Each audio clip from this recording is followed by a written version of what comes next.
What's going on? Welcome back to Trending Stocks. Today we're going to talk to you about PayPal. So CPI data did come out somewhat in line with the forecast, but despite that though, it did cause a lot of volatility across the board. So I want to break it down on what the current data points are saying for PayPal and what might be coming next. Before I get into any of that, make sure to hit that thumbs up and subscribe. I always greatly appreciate that. And with that said, let's get right to it. So given everything, PayPal did pull down slightly 0.08%, rather low volume. So 13.4 million shares have been traded, 18.1 is the average. These are some of the transactions that did occur on the secondary market above $100,000. So big money was buying that dip first thing. And that was one of the biggest differences between PayPal and a lot of other growth stocks is many other growth stocks didn't get that level of buying first thing. So that's kind of a good thing. Overall, as I've said in the past, I do feel that PayPal is somewhat of a discount play. And I think today does really justify that. And so today there was a lot of big ones. So 11.4, 1.24, and 1.08. And even aside from that, looking at the dark pool, that was a very popular exchange. And a lot of large institutions as well as shorting likes to use the dark pool, even though when it comes down to PayPal, it's not heavily shorted, only 2% short interest. So today shorts did return about 7,000 shares. Once again, that does stand out because a lot of other growth stocks were getting increased and kind of doubled down against shorts. So once again, really showing more of a bullish signal behind the scenes with PayPal. 21.4 million shares overall are being shorted, and cost to borrow average is 0.66%. And so today there was no news, no SEC filings from PayPal, so it was rather quiet. And during Power Hour, you did see a pull down with PayPal and also many other stocks as well.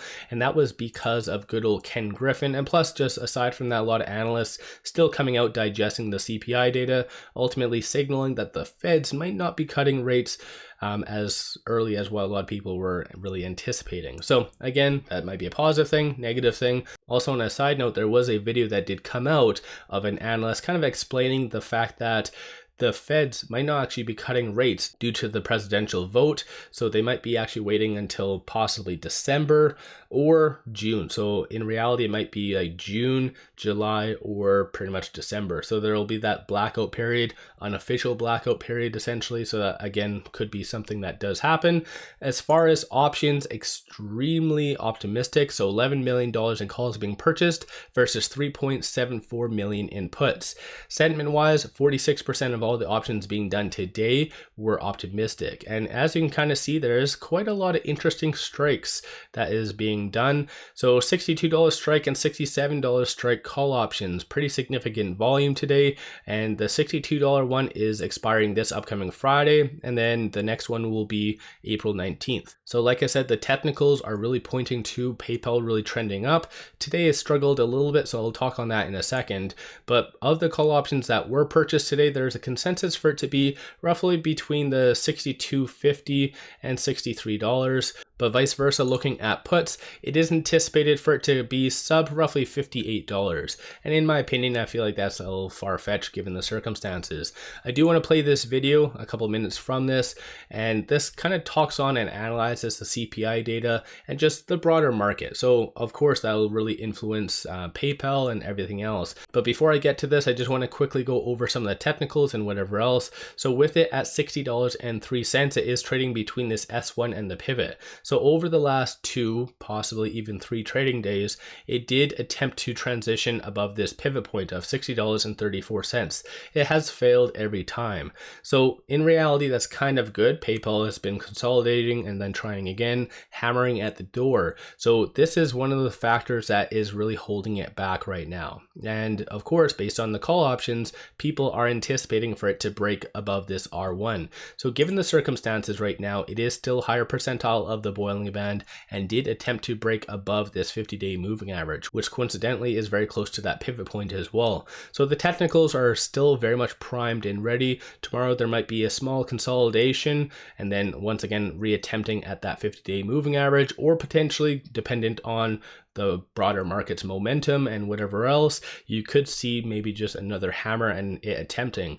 Although back in the beginning or tail end of February, it tried that, didn't really work all that well. So we'll just have to wait and see ultimately what tomorrow does bring, but the technicals are still generally looking very good. But stochastic, you do see a nice bullish deviation, so white line above the red. And then aside from that though, it is at 51, so somewhat neutral, so it's not considered overbought, nor is it considered oversold.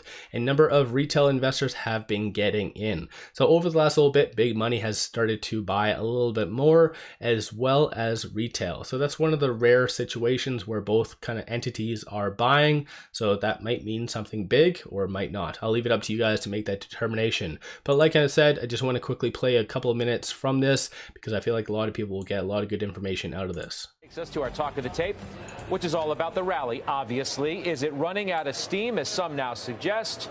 We're just taking a momentary breather, but no real breather at this moment as we come on the air.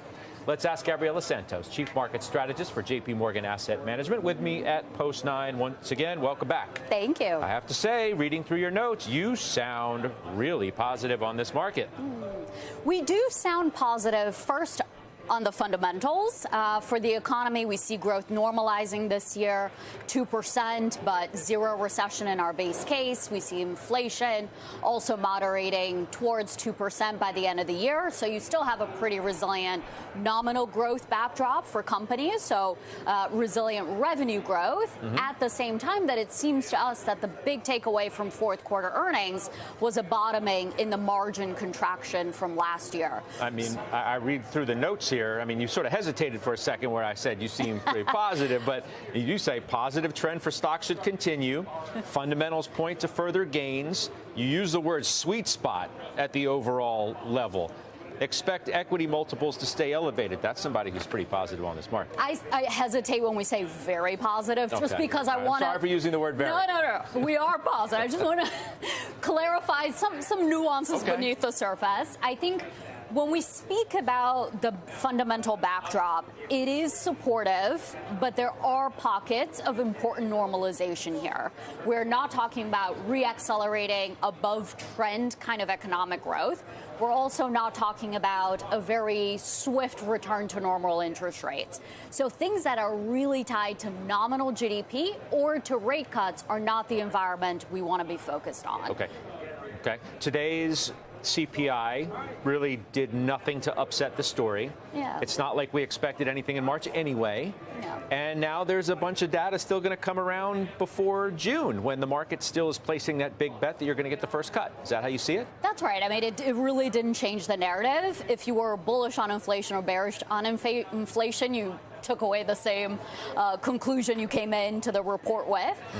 Ultimately for us, I mean, if you actually take it out to 2 decimal points, CPI beat by very little. It increased 0.36%. So it wasn't a hot 0.4%, and it's still the same remaining inflationary pressures of shelter and auto insurance. People forget auto insurance is adding 0.6 percentage points on its own. So it doesn't change the narrative.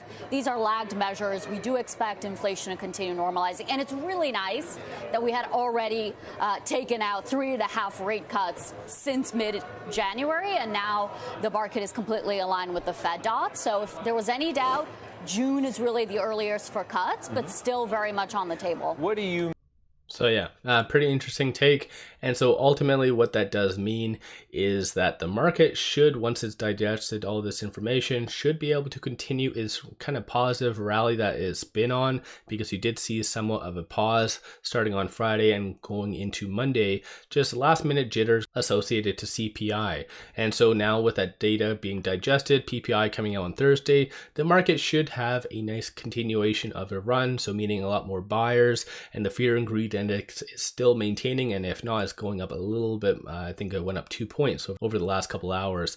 So I think overall that should be a good next couple of days, and even better for PayPal. So let me know your thoughts. Give yourself a shout out if you've been buying, if you've been selling, what have you been doing with PayPal? And one final thing, take advantage of this promo. Simply sign up for an account with Moon, throw $100 at it, and you get 5 free stocks. Each stock is valued up to $2,000. So take advantage of this. Link in the description below and also the comments. With all that said, appreciate all of you watching.